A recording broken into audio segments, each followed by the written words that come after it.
Thinking fast and slow, Daniel Kahneman. एक सरल सारांश हिंदी में। भूमिका।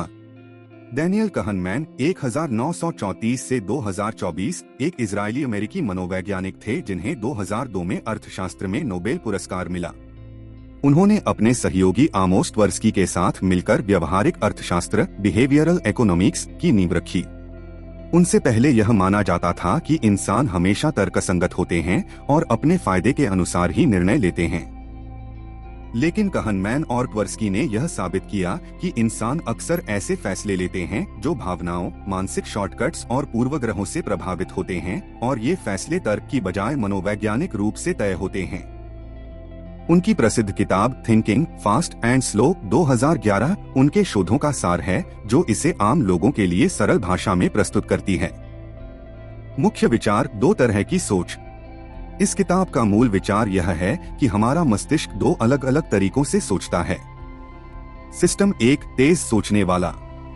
यह स्वचालित, सहज और बिना मेहनत के काम करता है। यह हमारे द्वारा चेहरा पहचानने, सामान्य भाषा समझने, खाली सड़क पर गाड़ी चलाने जैसे कार्यों में उपयोग होता है। यह तुरंत प्रतिक्रिया देता है, जिससे हमारी ऊर्जा बचती है और हम तेज निर्णय ले पाते हैं। लेकिन यह अक्सर भ्रम, गलतियों और पूर्वग्रहों का शिकार होता है, क्योंकि यह सीमित जानकारी पर भरोसा करता है और जल्दी निष्कर्ष पर पहुंचता है। सिस्टम दो, धीमा लेकिन सोच समझकर काम करने वाला।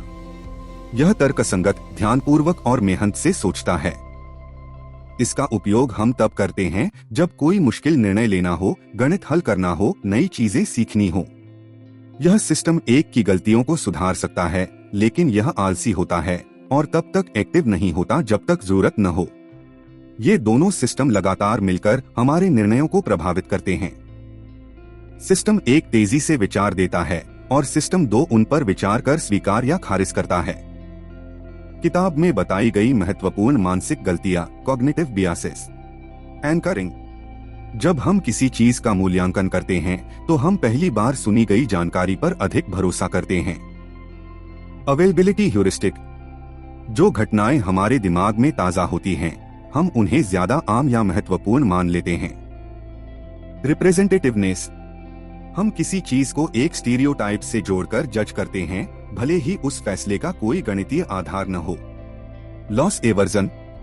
हम हानि को लेकर ज्यादा संवेदनशील होते हैं जितना हम लाभ को लेकर खुश होते हैं। Framing effect. एक ही जानकारी को कैसे प्रस्तुत किया गया है, इससे हमारा निर्णय पूरी तरह बदल सकता है। Over confidence. हम अक्सर अपनी क्षमताओं और ज्ञान को आवश्यकता से अधिक आंकते हैं। अन्य प्रमुख सिद्धांत। Prospect theory.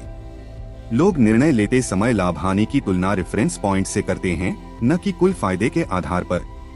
यानी हम क्या खो रहे हैं और क्या पा रहे हैं, इसी से हमारा निर्णय प्रभावित होता है। दो, सेल्फ। अनुभव करने वाला और याद रखने वाला। Experiencing versus remembering self. Kahneman बताते हैं कि हम जिस तरीके से अपनी जिंदगी के अनुभवों को याद रखते हैं, वह अक्सर उस अनुभव से अलग होता है जैसे हमने वास्तव में उसे जिया था। इससे हम भविष्य के फैसले उन यादों के आधार पर लेते हैं जो पूरी तरह सही नहीं होती। निष्कर्ष। थिंकिंग फास्ट एंड स्लो यह दिखाती है कि हमारी सोच हमेशा तर्कसंगत नहीं होती। अगर हम अपने मानसिक शॉर्टकट्स और पूर्वग्रहों को पहचान लें तो हम बेहतर निर्णय ले सकते हैं। यह किताब हमें सिखाती है कि कब हमें अपने तेज सोचने वाले सिस्टम एक पर भरोसा करना चाहिए और कब सिस्टम दो को एक्टिव कर ध्यानपूर्वक सोचना चाहिए। अगर आप भी अपनी सोच को बेहतर बनाना चाहते हैं तो यह किताब जरूर पढ़ें। Thank you.